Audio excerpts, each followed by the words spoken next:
Order, order. The National Assembly is in session. Item 1, questions to the First Minister. Question 1, John Griffiths. Will the First Minister make a statement on community volunteering in Wales? Yes, we know that volunteers make a vital contribution to our communities. We support volunteers through core funding of £6.7 million this year to Welsh third sector infrastructure organisations, including over £600,000 in core funding for the Gwent Association for Voluntary Organisations. Yes, First Minister, I think everybody here would agree that across the length and breadth of Wales, volunteers do an amazing job in so many different ways. And without that contribution, many aspects of life in our communities would simply grind to a halt.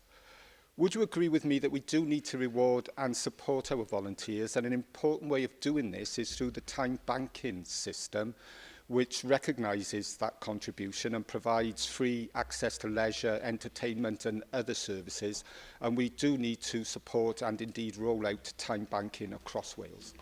Yes, time banking, thank the member for the question. It is a way of recognising people's worth in a way that isn't monetary. It's a powerful way of incentivising community action and involvement. And we have previously provided over £178,000 of funds for the financial year 2014 to 15 to support the continuing development of the time banking movement in Wales in partnership with the Interreg programme. Janet Finch-Saunders. Dr. Pruitt. First Minister, ahead of Remembrance Sunday, it is important that we acknowledge the dedication and hard work of the many community volunteers across Wales and in my own constituency of Aberconwy, tirelessly selling poppies and raising money for the Poppy Appeal. This support is really vital to the Royal British Legion and gives support to veterans, servicemen and women and their families, and reminds us just how much has been given for this country by so many. First Minister, will you join me today in paying tribute to all those giving of their time and energy so that we may remember and truly support those who have given so much more for our country and indeed our values?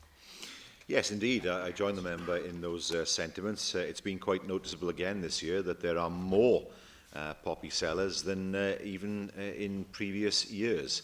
I've seen many people wearing their poppies. We know, with Remembrance Sunday coming up this Sunday, that many people's minds will be focused on the sacrifices that have been made by so many over so many years. And it's very encouraging to see, of course, that more and more poppies are sold every year.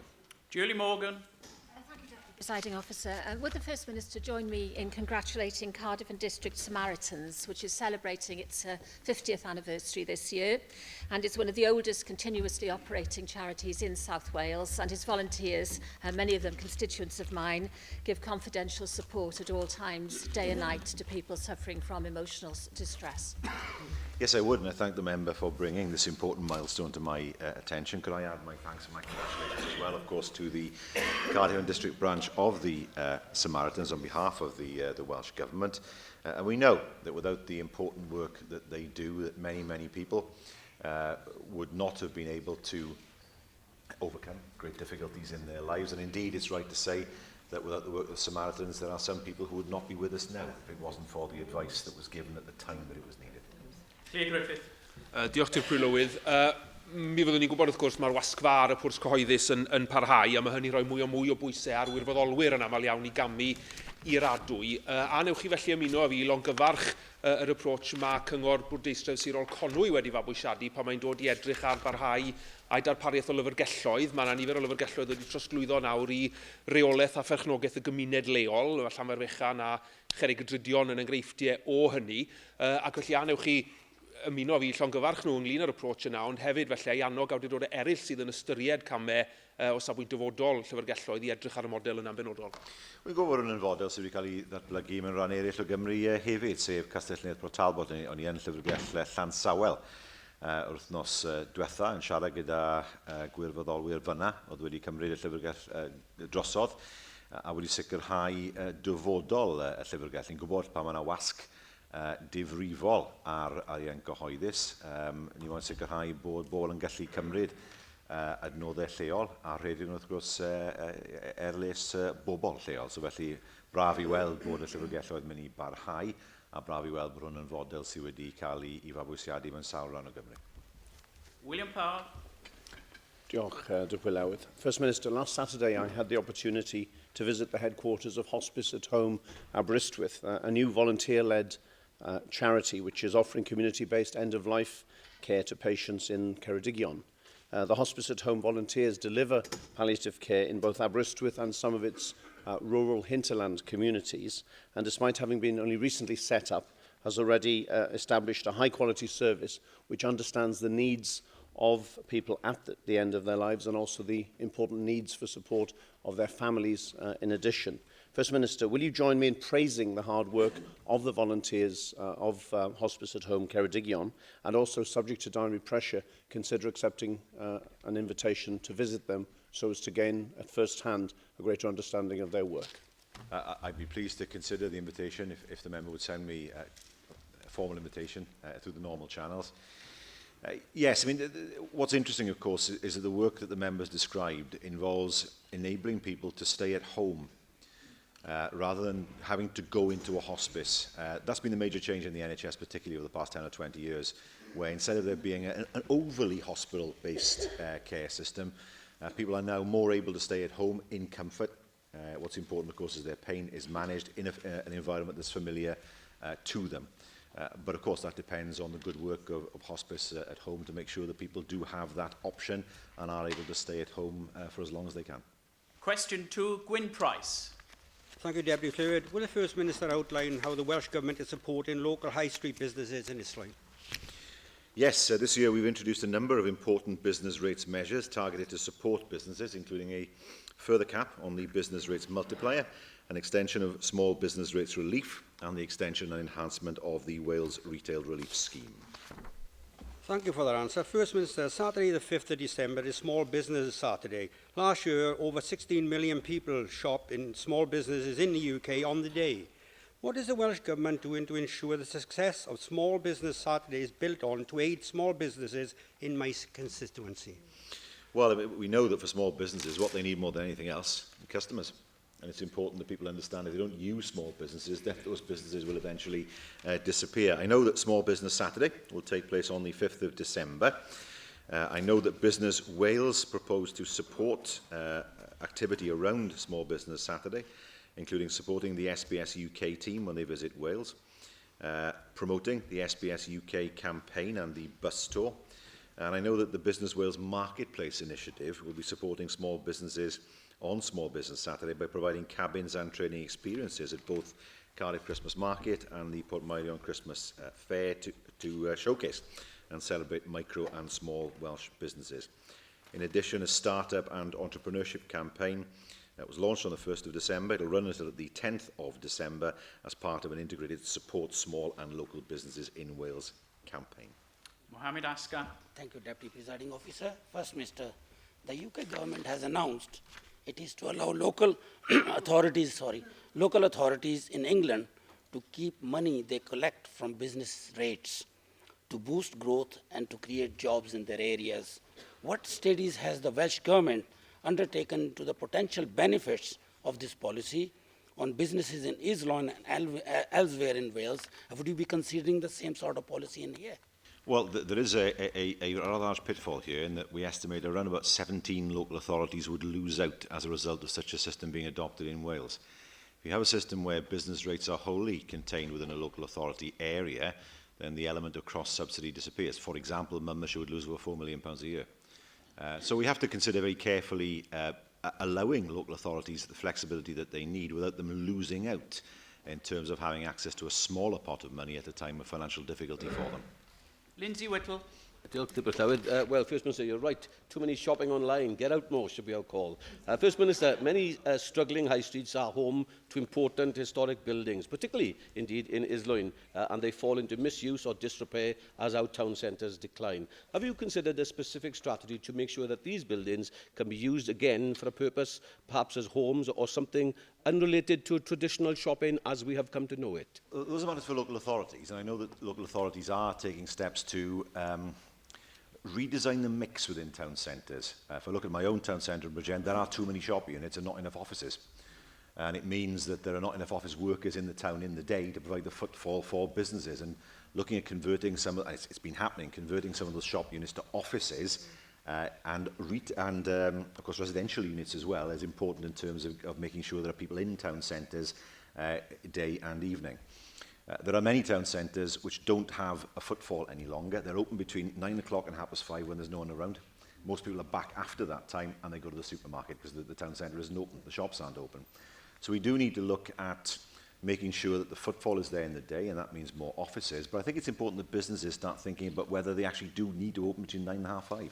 Whether, in fact, 11 till 7 is a better model, given the working patterns that exist now, not the working patterns that existed 40 years ago. I now call the party leaders to question the First Minister, starting this week with the Leader of Plaid Cymru, Leanne Wood. Diolch. First Minister, Plaid Cymru welcomes your announcement this morning regarding cutting the waiting time target for treating people experiencing mental ill health from 56 to 28 days.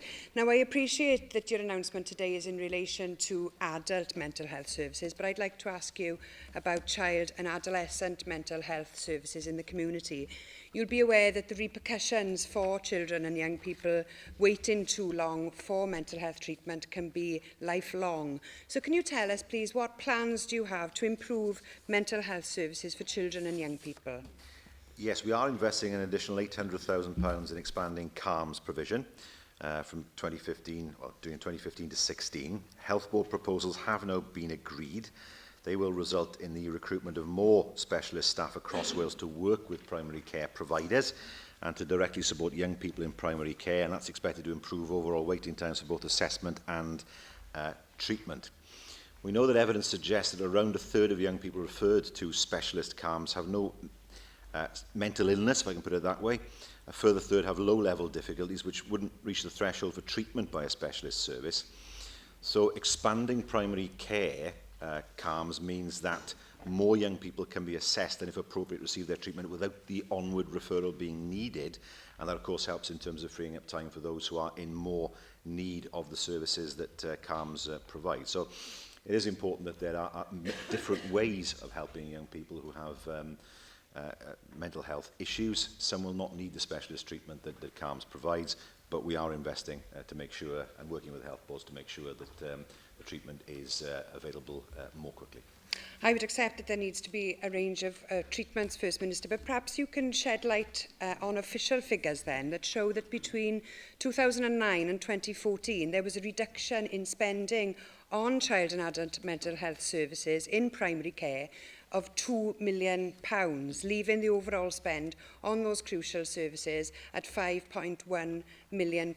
Now, I'm aware that the mental health measure in 2012 recategorised some funding streams, and that might mean that the official statistics don't tell us the full picture. Can you give us an assurance then that there's not been a cut in funding for community mental health services for children and young people over this period? And are you prepared to publish the details and make them available in the library as soon as possible? Well, there's no reason why that shouldn't be done. In terms of the investment that we've made in mental health services, we have, of course, seen the 7.6.5 million investment that has gone in. We will see new services develop for our young people with neurodevelopmental conditions. And of course, what I should add is we've issued guidance outlining our expectation that all urgent assessment referrals to CALMS should be undertaken within 48 hours. And by the 1st of April next year, all routine assessments should be undertaken within 28 days. That's a significant difference to the situation that has existed, and that it reflects the new investment that we've put in. Well, I'm still not clear whether or not you've provided an assurance as to whether or not there's been a cut. But over the past 2 years, it's clear that waiting times have deteriorated. Almost 2/3 of children now wait longer than 10 weeks for treatment to begin. Now, you've made a welcome announcement to create a more ambitious target for adults experiencing mental health problems, and as I've said, we welcome that. But will you now commit to tackling these appalling waiting times for treatment that our children are experiencing? And will you agree to set appropriate targets? And will you back this up with a firm commitment now to an annual real terms increase in funding for child and adolescent community mental health services? Well, we will look to allocate the money that's required for child and adolescent mental health services. It partially depends, of course, on the budgets that we receive from the UK government, but we do know this is an area where we want to see improvement. And just to repeat what I said earlier, we have issued guidance outlining our expectation that all urgent referrals to CAMHS should be undertaken within 48 hours. And also by the 1st of April next year, all routine assessments should be undertaken within 28 days. They are taxing targets, but we expect them to be met. Call the Leader of the Opposition, Andrew R.T. Davis. Thank you, Deputy Presiding Officer. First Minister, 2 months before the Commission of Public Service Governance and Delivery published its report, an independent report, I might add, why did you instruct Sir Paul Williams as to how you wanted his proposals laid out, presented and delivered? Unless the Leader of the Opposition gives me more detail, I can't comment. Well, First Minister, in emails that we've had released to us via FOIs from your Principal Permanent Secretary, it clearly shows that on October 2013, an email sent by him on your behalf stated that you prefer a series of options for proposals to reorganise local government. The email then went on to say you wanted no heavy steer in favour of any particular option. Remarkably, you also said that once the report was finalised, only you and your Permanent Secretary should be given a copy at that stage. Nobody else, not even your local government minister. That email went on the 20th of December. The Commission was supposed to independently review public services in Wales. Why then, First Minister, did you instruct it to do, and when to do it, and how to do it, spend £130,000 commissioning the report, and then bin its proposals? I'm at a loss to understand what the Leader of the Opposition is trying to say here. Were they asked to provide an option? Yes, they had a free hand as to what their option might be. In terms of the heavy steer, I didn't want to give them the heavy steer. That's the whole point. I don't know what he's complaining about. So I took the view of the Williams Commission that I wanted them to be independent. I wanted them to come up with an option, if they could, but they had a free hand as to how that option was delivered, and there was certainly no steer from my office, as the email actually confirms. First Minister, the principle of the Williams Commission was it to be independent. It was left to get on with its work, as everyone assumed, and come forward with the proposals. These emails clearly show that your officials, and indeed yourself, were heavily supporting the work of the Commission, shall we say, yes, we were. and directing how you wanted the final report to resemble your own thoughts on local government reorganisation. At all. The issue is quite clear that you and your officials were directing what everyone else thought was an independent commission. Do you not recognise that this now calls into question any findings of the Williams Commission that has brought forward in their final report? Well, I mean, that's an example of somebody who asked a question and realised it was a mistake by the time the third question was arrived at. Let me make it clear once again. The Williams Commission asked whether there should be a number of options or an option. My preference was there should be an option.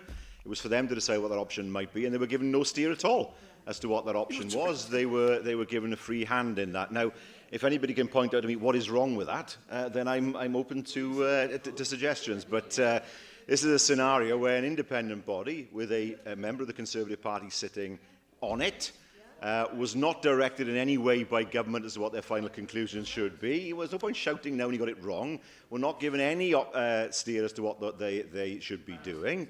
They were left to provide an independent report in any way that they saw fit. They were given no heavy steer, as the email suggests. It's a perfectly proper way of doing things.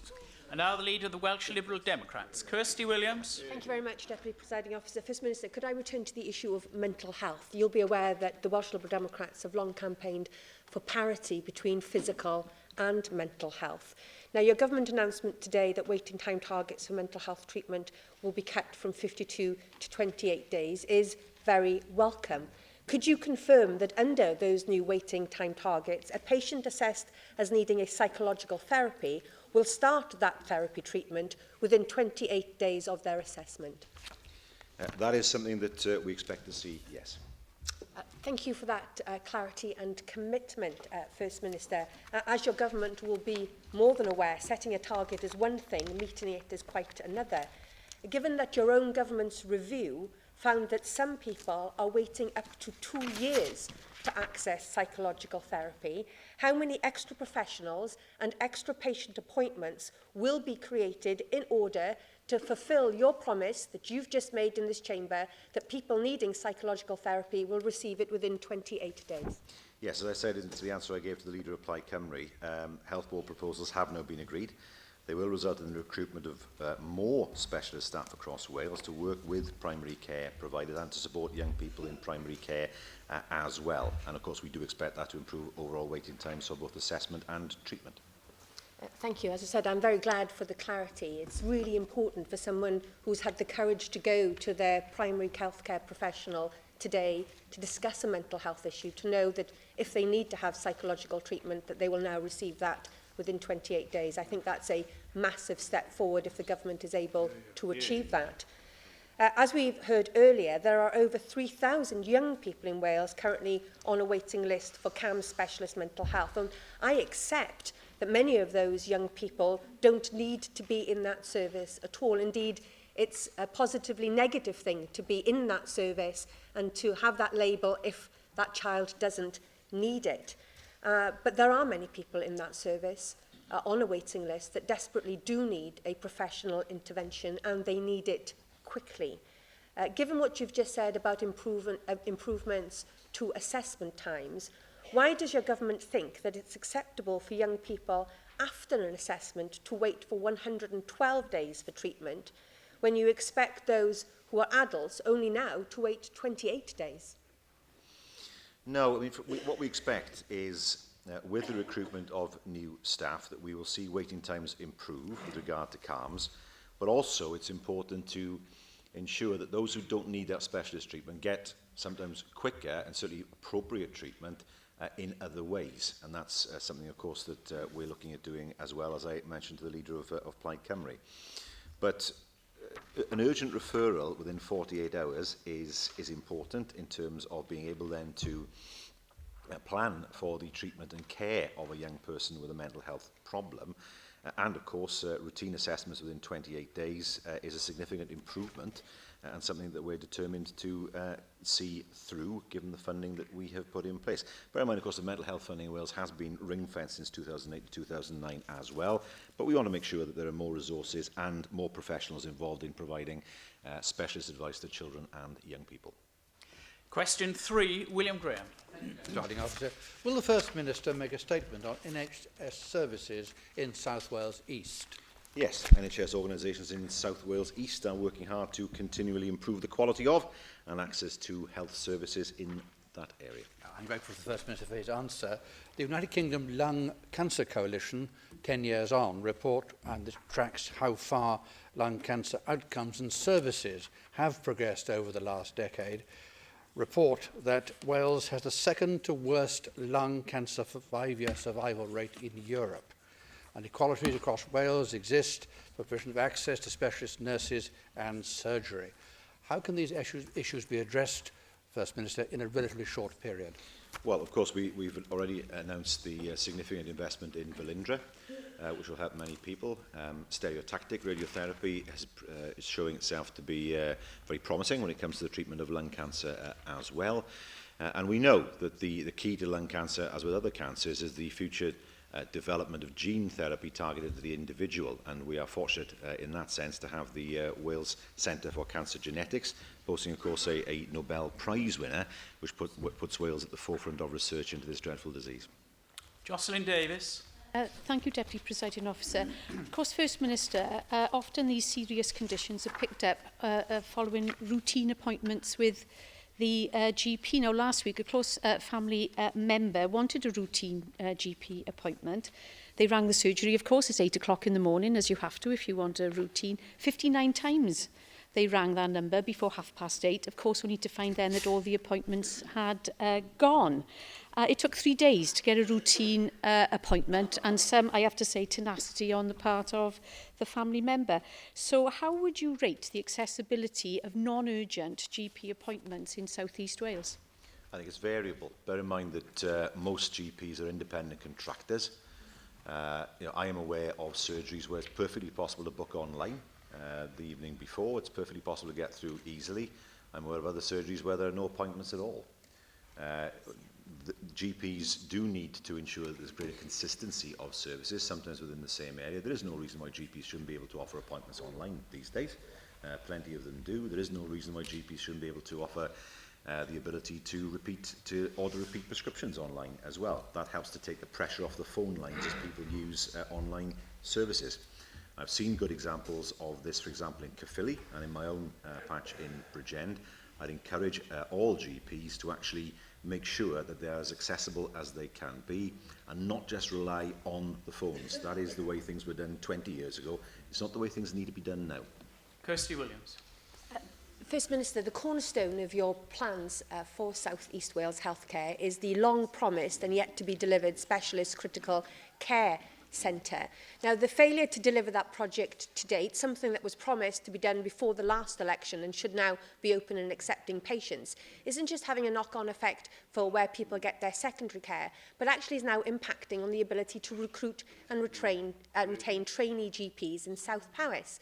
They now need to undertake their rotations for paediatrics at the Royal Gwent Hospital, travelling from rural Powys all the way to the Gwent to undertake that part of their training, and for other hospitalist specialties when they previously would have only had to travel to Neville Hall. This is making it a less attractive proposition to recruit trainee GPs to practices in South Powys. When will the SCCC, as promised by your government before the last election, actually be delivered?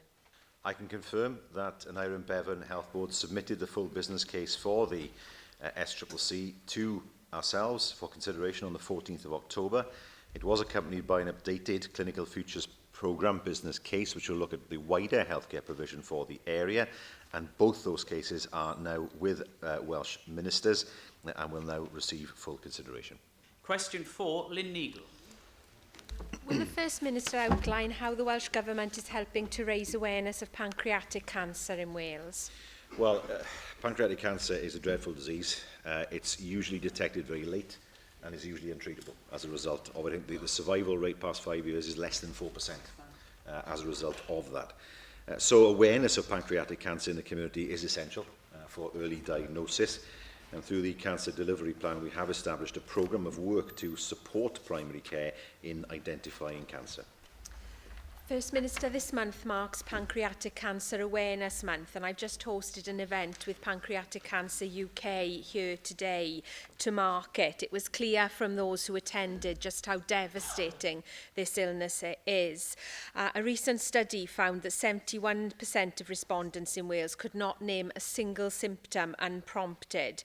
And while survival rates for most forms of cancer have been rising, survival rates for pancreatic cancer have remained shockingly low for the past 40 years. First Minister, will you join me in recognising the hard work of Pancreatic Cancer UK and their supporters throughout Wales in raising awareness of this awful illness? And can you give me your assurance that you will work with the Health Minister to look at delivering a national pancreatic cancer awareness campaign in Wales, similar to that run in England, Scotland and Northern Ireland? Yes, I mean, pancreatic cancer can be very difficult to diagnose because the pancreas is buried deep in the abdomen and the symptoms can be very non-specific. What we're going to encourage GPs to do is where they see somebody who has a condition that isn't resolving, where symptoms are unusual, but it's difficult to pinpoint in terms of pancreatic cancer, that they do refer on for further investigations.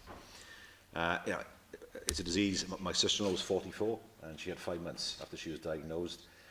Very difficult to get that diagnosis, but it's a disease that doesn't really is untreatable past a certain stage, and there are many others, I'm sure, in this chamber who people will know who were diagnosed and didn't have much time left once they were diagnosed. So early diagnosis is absolutely critical. I do understand that it is difficult to diagnose, but nevertheless, where there's an unusual pattern that is presented in somebody as they go and see a GP, we would encourage GPs to refer. Janet Howarth. Thank you, Deputy Presiding Officer. And thank you, Lynn Neagle, for the work you did this afternoon in presenting that event for us. I think everybody in the chamber knows somebody with cancer, don't they? Of one form or another, it touches all our lives. And I wonder if the time has come for us to look more closely at the introduction of on-screen prompts for GPs when people do go and consult them, and also whether more sophisticated diagnostic tools can be introduced into some of our GP practices. We have the technology. Our dentists can perform x-rays and put them up on the screen, and vets don't seem to have a problem taking mobile scans out. So I wonder if the time's come for the technology to help us with diagnosing these more difficult Quickly now, diseases.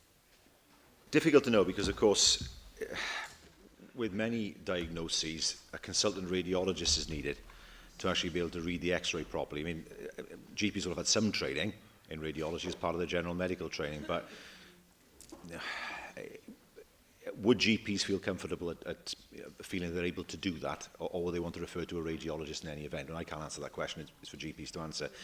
I think, from our point of view as a government, we want to see GPs being unafraid to refer. We have seen cancer referrals increase greatly in Wales. Happily, most of those referrals lead to a result where no cancer is present, but better to be safe than sorry. So GPs, in fairness, have understood this. They are referring more people.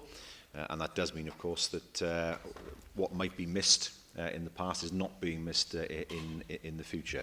But as with any illness, diagnosis is not an easy thing, particularly for some cancers, and it can take some time to diagnose the cancer, and even longer sometimes to work out what the treatment plan should be.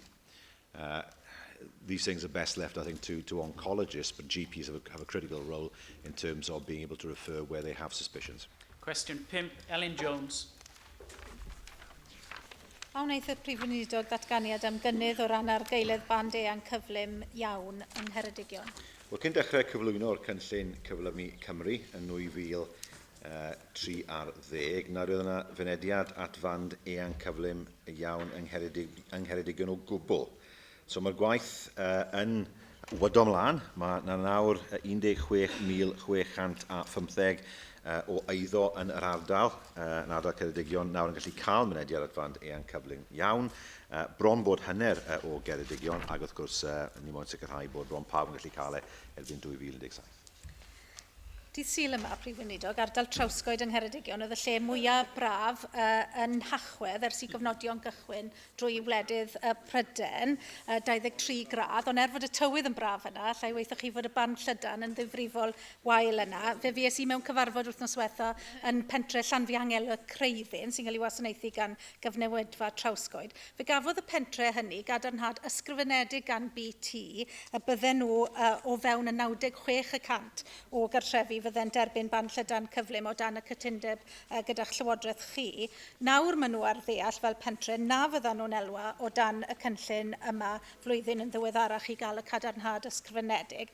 Ydy'n deg fod cymuned fel hyn yn cael ei camarwen yn y modd yma gan BT, a gawnewch chi godi'r mater yma gyda BT a rhoi'r sicrwydd i bentre Llanfiangel y Creuddyn a chymuned Trawsgoed y bydd y cadarnhad iddyn nhw yn cael ei anrydeddu o dan eich cytundeb llywodraeth chi. Wrth gwrs, na i ysgrifennu i'r aelod unwaith bod manylion ar gael gyda fi. Ni'n gwybod bod 68 o eiddo yn Aberystwyth nawr yn rhan o fand eang, 79% yn Borth, 71% yn Aberteifi, 53% yn Bow Street, ond dwi'n ddim o gymorth o gwbl i drigolion Llanfihangel y Creuddyn a Trawsgoed, so felly'n ysgrifennu i'r aelod gyda manylion. Question 6, Nick Ramsey. Diolch. Will the First Minister make a statement on his economic priorities for South East Wales? Yes, supporting jobs and growth is a priority across Wales. We have a variety of programmes to do this, including the provision of business support through Business Wales, support for skills development and transport and ICT infrastructure improvements. Thank you, First Minister. We recently celebrated Back to the Future Day, and back in 1955, you could hop on a train at Monmouth's Mitchell-Troy station, travel down one of the world's most beautiful railways in David Ellis Thomas's Wye Valley, and then connect to the national rail network at Chepstow. 60 years later, Monmouth isn't yet on the Metro map. The Metro is a key component of the future of economic prosperity in Monmouthshire and South East Wales. Are you looking at ways that we can get Monmouth and outlying areas like that back on the Metro map? Well, I can't be held responsible for the beach inquests, but I take the point. Until quite recently, it was possible to see Raglan Station, of course, from the A449. I think the bit has been moved now, but it was possible to see it. Well, there's no reason why Monmouth can't be part of the South East Wales Metro. There's no reason why in time it cannot be part of the network, whether it's possibly light rail or whether it's through faster bus connections. It's not just about heavy rail. It's the whole point of the metro network. So we're more than happy to work with Monmouthshire Council to see how the metro network can be extended to Monmouth and indeed some other parts of Monmouthshire as well. We know, of course, the railway line runs through southern Monmouthshire and crosses the border at Chepstow, but no reason why it can't happen, of course, in principle, in time to come. Mick Antoniv. First Minister, I'm sure you'll agree that the economic priorities for the people of South East Wales are very much the same as those of the people of the Pontypridd constituency, and that is having enough to actually live on. The First Minister agreed with me that the 4,500 families in the Pontypridd constituency alone who are going to face an attack on the tax credit system, that it was that the Tories have no mandate, having said before the election that they would not cut tax credits. They now have no mandate to inflict this poverty on the people of Wales. Well, I mean, quite right. We all saw the Prime Minister in election programme saying that he would not cut tax credits. We also saw him say that Valley's line electrification and the main line would also be funded as well. And then we were told that that wasn't actually right, even though we'd all seen him say it. But that was resolved, fortunately. But the issue of tax credits was not resolved. We say to people that we want to see people in work, that work will pay, and then we say that, well, actually, it's not going to pay as much as it did before. If you look at The Economist this week, not exactly a left-wing paper, it makes the point that for people earning £11,000, roughly that level, the marginal tax rate is 80%. If tax credits go, and we know that many families will suffer as a result of that, and the message being given by the UK government is, if you work hard but your wages are low, we'll penalise you further. Lindsay Whittle. Well, First Minister, I would like to see more businesses taking advantage of the infrastructure in Wales as opposed to crossing the border and the bridges. Is it possible you can give us a more detailed progress on how you're strengthening and improving Cardiff Airport and what efforts you're making to promote the use of the Cardiff Wales Airport, I suppose we should call it, amongst businesses in South East Wales in particular, as opposed to them crossing constantly over to Bristol? Well, in September, passenger numbers were 21% up on the previous September. There were similar increases of between 8 and 10% in July and August. I saw the planes come over my house every 5 minutes when Ireland were playing in the quarter and semi-final. It was good to see the airport was at capacity at that point, and I was in the airport on Saturday as well, and good to see the airport busy. So we aren't seeing Flybe have arrived. We're seeing Aer Lingus continuing to thrive at the airport. There are discussions taking place with other airlines in terms of long-haul flights. We saw Lord Robedo say that taking the airport into public ownership was the right thing to do, and he was shocked at the state of the airport when we took it over. We now have an airport that is moving in the right direction. We're seeing a great growth in passenger numbers, and that is something we fully expect to see continue in the future. Question 7, Andrew Arty-Davis. Thank you, Deputy Presiding Officer. What measures is the Welsh Government taking to improve the economic outlook of South Wales Central? Well, we're supporting economic growth through support for new and existing businesses, infrastructure improvements, and promoting Wales as a business and tourism destination. Thank you for that answer, First Minister. Obviously, we've just had a very successful Rugby World Cup. The rugby ball was taken out of the wall of Cardiff Castle last night, as the pictures attest to this morning. And it was a hugely successful event, building on many other sporting events that the capital city has hosted, which are huge economic opportunities for businesses the length and breadth of South Wales Central. However, there were significant transport issues related to some of the key matches, both on road and rail. What measures will the Welsh Government be undertaking to assess what changes, if any, they think appropriate with the operators, such as Arriva Trains or indeed the Severn Bridge toll section, toll plaza, to make sure that there is a better flow of traffic and passengers in and out of our capital city, so people don't leave with a negative impression of their journeys in and out of Cardiff? Well, there are a number of issues there. First of all, the Pringlas tunnels don't help in terms of traffic. In terms of the 7 bridges, there's no reason actually why those bridges need to have tolls at all in terms of toll barriers. If you travel on the M50 in Dublin, there are 2 bridges which are toll bridges. They're electronic, they're run by cameras because there were enormous traffic problems in those tolls. And what the Irish government did was convert them into tolls where you have to prepay. There's a website, you prepay beforehand, you have the chance to pay within 24 hours of going through the tolls themselves. So actually, in time, there's no reason why there should be barriers there at all. It can all be electronic, that should help the flow of traffic. In terms of trains, well, we made strong representations to the train operators, as did the Secretary of State.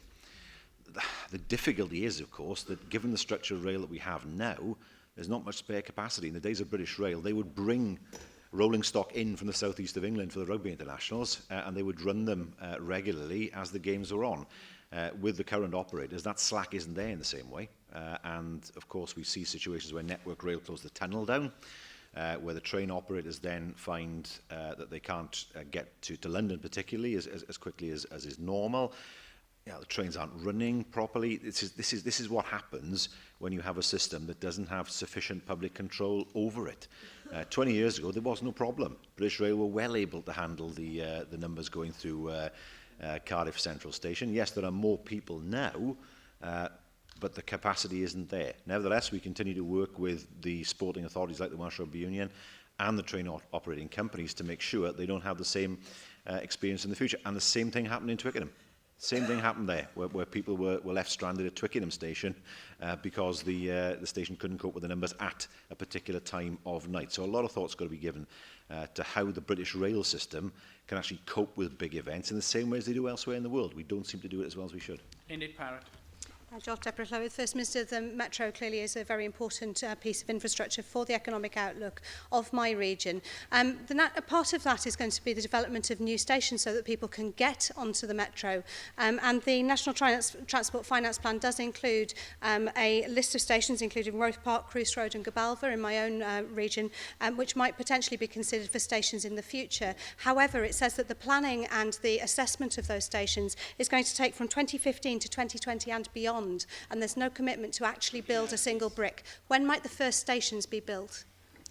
Well, we're looking to see the Metro has already started in terms of phase 1. We're looking to see another phase begin in 2017. The difficulty is that many of the powers that are required to put the Metro in place are not devolved, particularly in terms of light rail and particularly in terms of buses. So we don't have the full range of powers that we would want, but nevertheless there's no reason to suspect that anybody will want to prevent the Metro taking shape. The next stage for us will be looking at each of the individual lines, deciding what the best mode of transport is, and then looking at how those stations can be reopened. Cross Road Station is still there, of course, the building is still there, although whether it's still usable as a station is anybody's guess. But the whole point is the eastern part of Cardiff is not well served, particularly by the rail network. How can that be resolved? How do we make sure that if new estates are built around South Wales, how are they connected through the public transport network?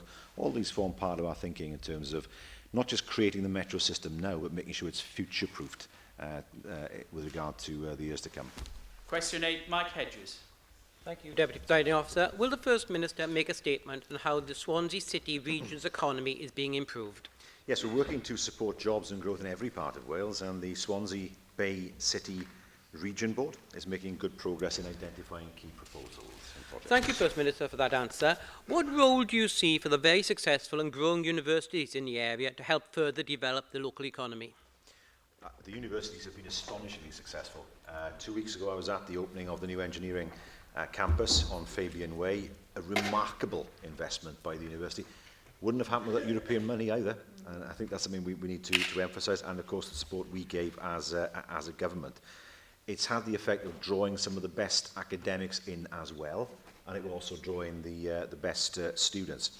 And of course we have the UWTSD proposal for a new campus on the SA1 site. That again is a highly ambitious and complementary development.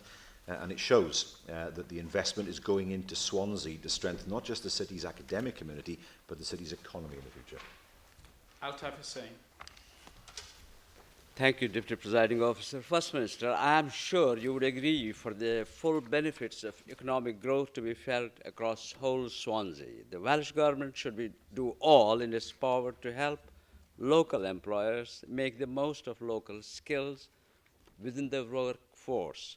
Will the First Minister therefore back calls to scrap the age restriction on the Jobs Growth Wales scheme so that all members of the community in Swansea have the chance to benefit from growth? You must relate it to Swansea quickly, I can't.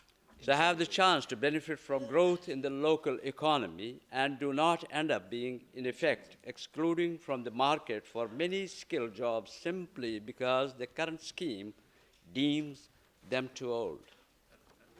Well, they say imitation is the sincerest form of flattery. I've listened to 4 years of the Tories criticising Jobs Growth Wales, saying that it's useless, it doesn't work, and so forth, and now and now they're taking it on board. I mean, we work with employers to make sure that they understand the skills and experience that older people, not older people, but older workers can bring. But we also know that young people, especially given the fact they're being hammered by the UK government at the moment, do need an extra leg up. They do need that extra support, and that's what Jobs Growth Wales is designed to do, to give them that experience, not just in terms of skills, but of the work environment at a time when everything else that my generation took for granted, and indeed the Prime Minister's generation took for granted, is being removed from them. We will stand by our young people as we've always stood by older people as well. David Rees.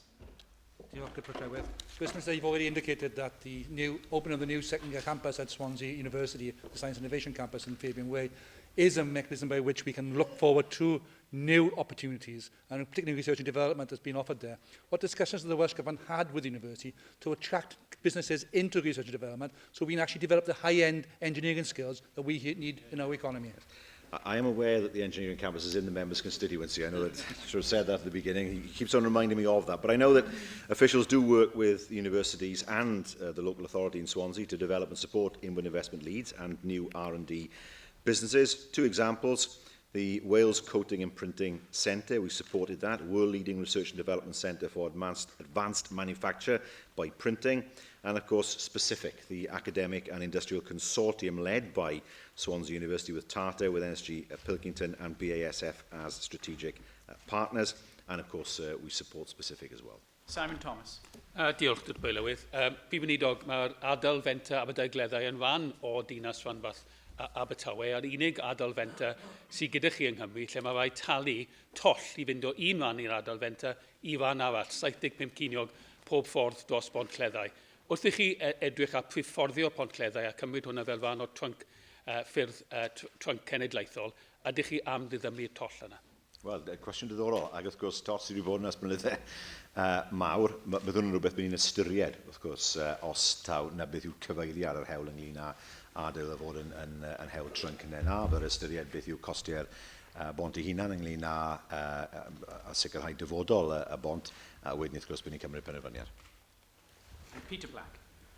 Thank you, Mr President. First Minister, one of the threats to the Swansea Bay region is the current state of the British steel industry. And obviously there's a lot of concerns about TARSA, which is so far weathering the storm.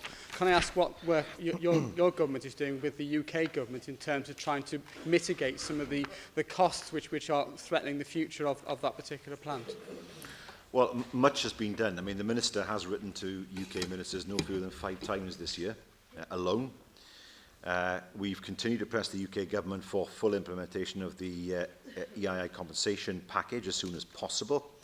High energy costs are brutal as far as the steel industry are concerned, and they are a serious matter. We've raised them time and time again with the UK government to make sure that British high energy manufacturers do not face the penalty of high energy costs, which is what they're facing at the moment. I can say that the Minister attended a steel summit on the 16th of October in Rotherham. We are working with the UK government's work groups looking at things like public procurement. You know, why isn't British steel being used in British projects in that way? We'll be holding a steel meeting ourselves on the 5th of November. That will be chaired by the Minister, and then we will look to continue with the discussions from then on. I understand as well there is a Competitiveness Council meeting in Brussels on Monday, and the Welsh Government will be represented at that. Thank you, First Minister. Item 2 is the business statement and announcement, and I call the Minister for Finance and Government